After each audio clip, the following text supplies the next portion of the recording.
morning and welcome to Woodward's Watercolours. This is another video in the series of The Patient Painter, and today we're looking at mixing. First of all, I want to give you an example, and it was whenever I got into the car to drive. I passed my test in February 1997, and bear with me, I am going somewhere with this. And I get into the car and I think instantly I'm going to be able to drive, and I expect to be able to just work the clutch and do the brakes and do the indicators and, you know, all of those things that now has become so very natural and I don't even think. Now, why do I bring up such a ridiculous expectation that I had when I was 17 years old, nearly 30 years ago?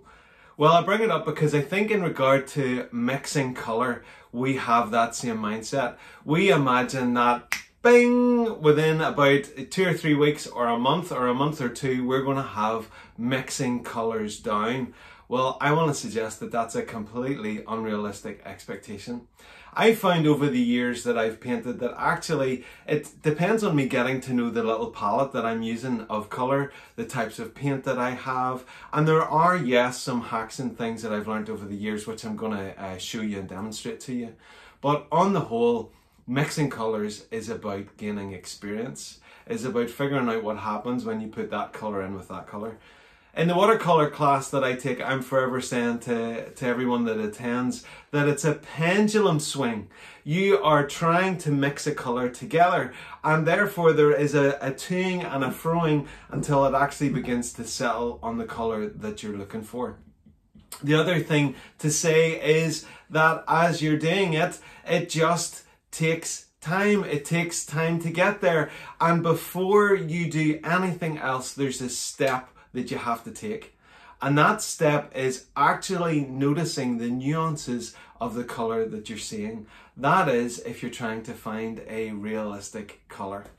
So what I want to invite you to do before you even begin to mix, or as part of the process of learning to mix, is to, whenever you're looking at buildings, if that's what you're painting, or people's face tones, if that's what you're wanting to capture, or the landscape that you're looking at, or the lake or whatever, or seascape or whatever, cloudscape or whatever it may be, and notice the colours that are actually present.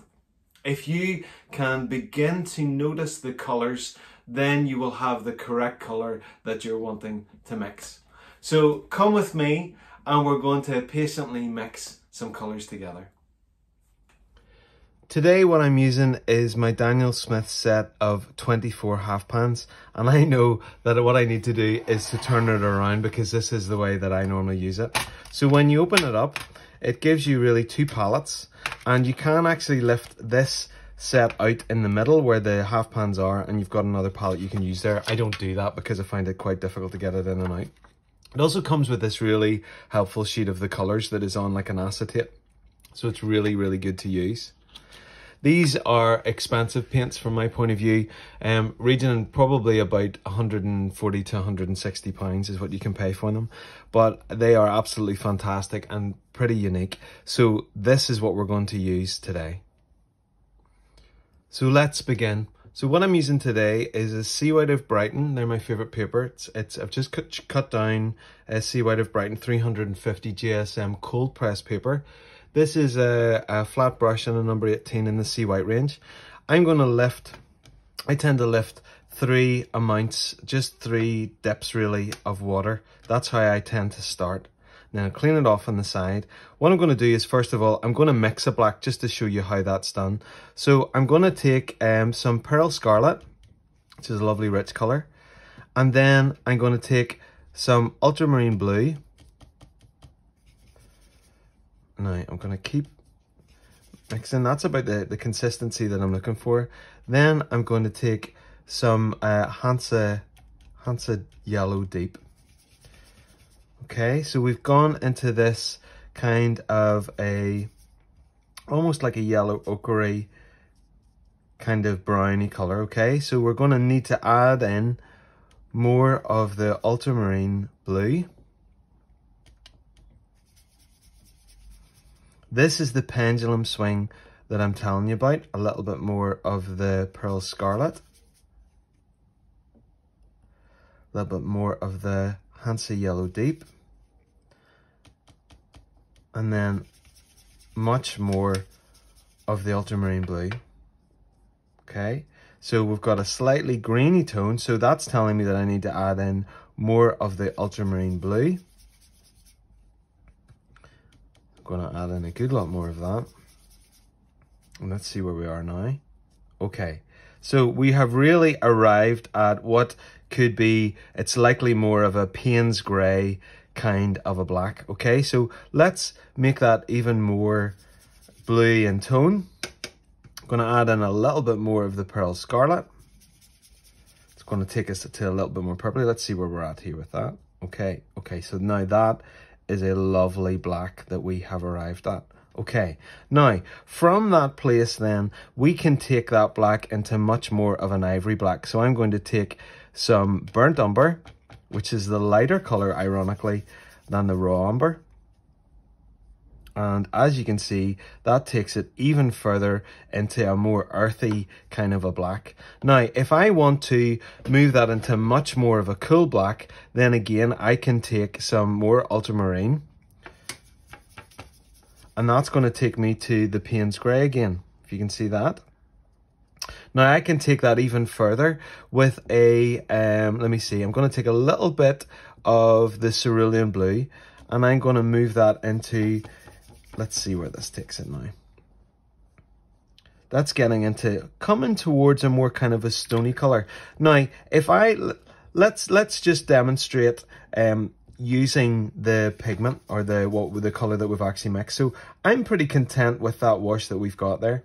So if I drag it like that, it's obviously much lighter than if I let it pull. So there I've got another one of the wonderful hacks of watercolour. I can, whenever I am looking to do a shadow, I can either use the colour that I have, or the tone that I have in this case, and then add a darker, let me see, let me take some more of the, I'm going to make it sort of thicker and richer. So I'm going to add in more of the ultramarine, more of the pearl scarlet, and some more of the yellow. Okay, and then I'm going to need to, because look where we've gone to now, we're back into what is actually coming towards more like an Indian red. That's a lovely colour.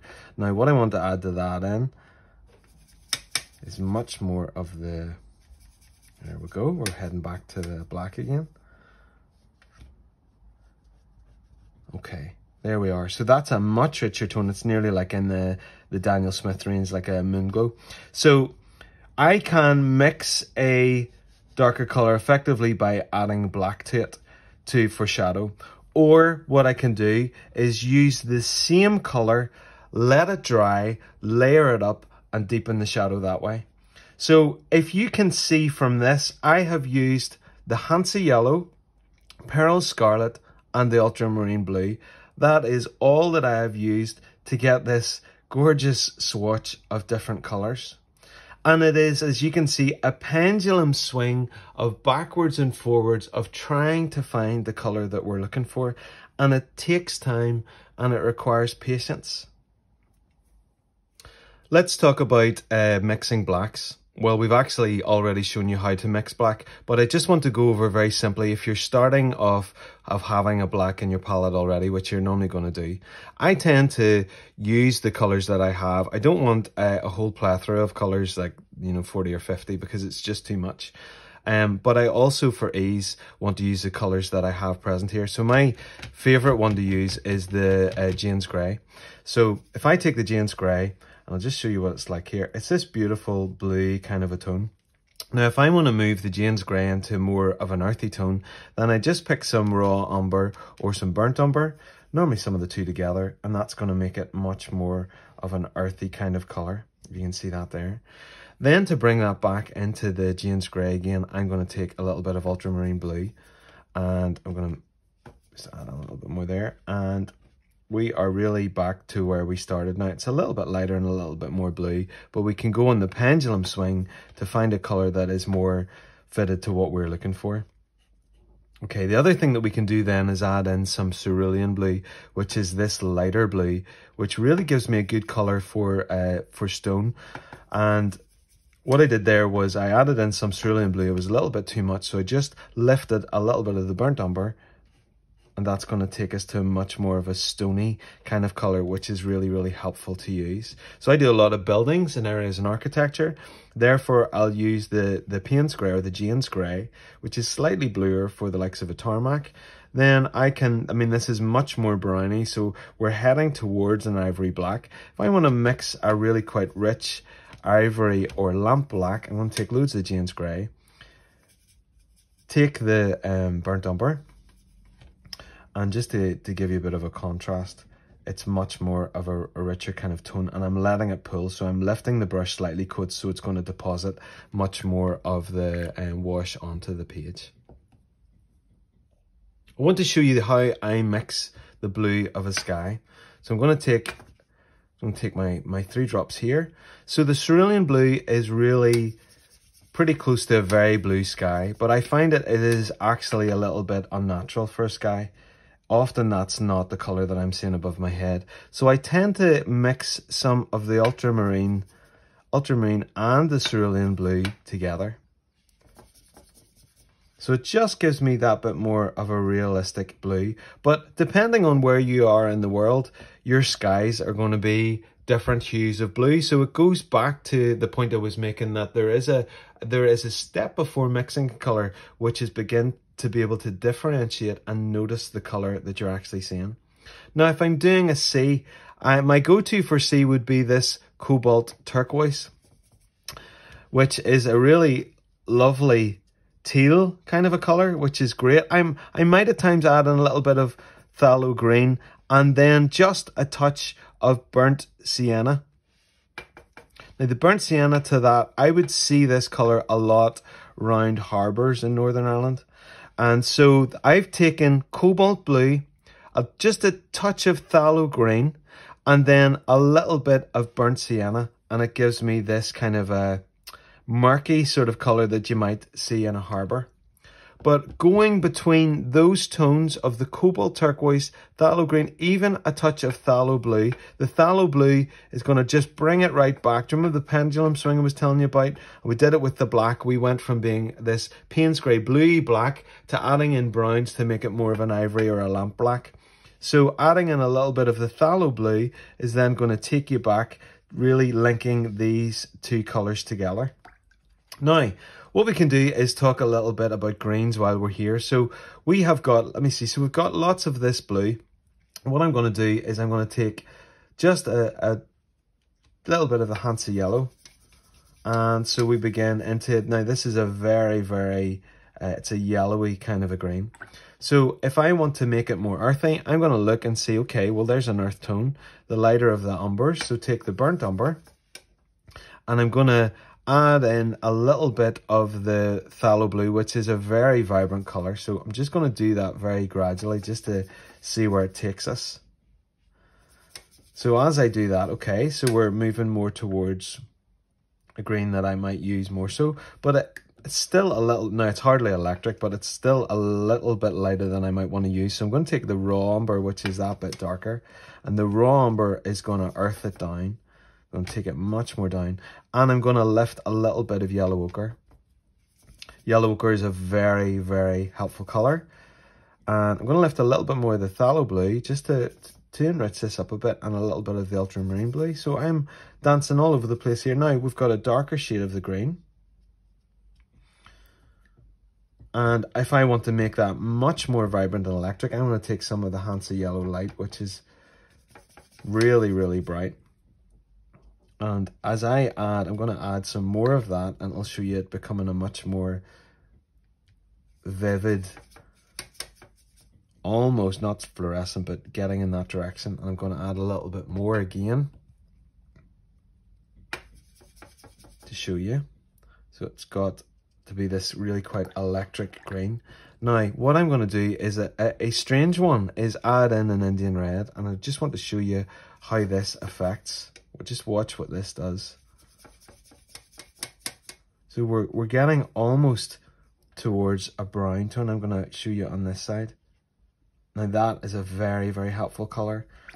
And again, once we've added in the Indian red, and I'm going to take some of the ultramarine, and we're heading towards a really nice,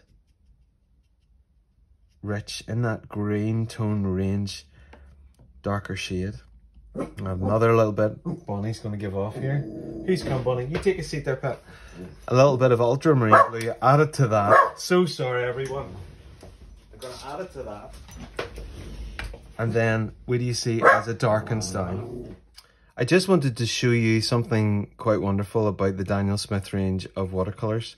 And it's this, if I can lift this up a little bit closer to the camera. This is beginning to dry here. And as you can see, the colours that we have mixed are nearly beginning to settle out, which is just such a wonderful effect. Now that's something that's going to happen whenever you're mixing colours. So it's something also to be aware of as you're mixing too. The other thing that we can do, let me just bring the paints back into shot again. Just set this off to the side. The other thing that is really very helpful, there's the little acetate sheet there that I was referring to as I was going through the colours. The other thing that can be really, really helpful is swatching out the colours. Just taking the time to do a sheet to show you actually how the colours look on the page, because they often look very, very different in the little half pan than they do on the page. So that is something that it can be actually quite relaxing to do. I'm not a massive swatcher. I don't spend forever doing it, but I absolutely see the benefit in it. So a couple of the points that I want to make again are that mixing colours takes time. It's also very difficult to demonstrate mixing colours when you don't, for me, whenever I don't have a reference painting. So that's why I've just simply gone through some of the standard mixes that I would normally do. And it's been really interesting to do that and think that through and to notice actually a lot of the things that we do, like I was referring to driving earlier, a lot of the things that we do are automatic. So therefore, as I'm describing this to you, I'm noticing that I'm maybe lifting 4 or 5 different colours on occasion. But the pendulum swing is a really helpful analogy for mixing colour. I hope you find that little demonstration helpful. The main points, and I know that I have highlighted these several times in this video, but the main point I want to make is that it is so important that we take the step to notice the colour that we're actually seeing and we want to represent. The second thing I want to say is this takes time and requires patience, so be gentle with yourself. It's going to take time to be able to learn to mix colours and orientate yourself around the palette, to understand the way that your paints work, to get the mix and the wash just right as you're putting it onto the paper. Thank you so much for taking the time to watch these videos. I really, really appreciate it. It's a real joy to be able to do them. If there are things that you would like to learn about that you see me doing in what I'm painting, then please ask and leave comments. So please like and subscribe, share and tell your friends. And until the next time, just jump in, draw and paint, and be kind and gentle with yourself, and above all, become a patient painter. See you soon.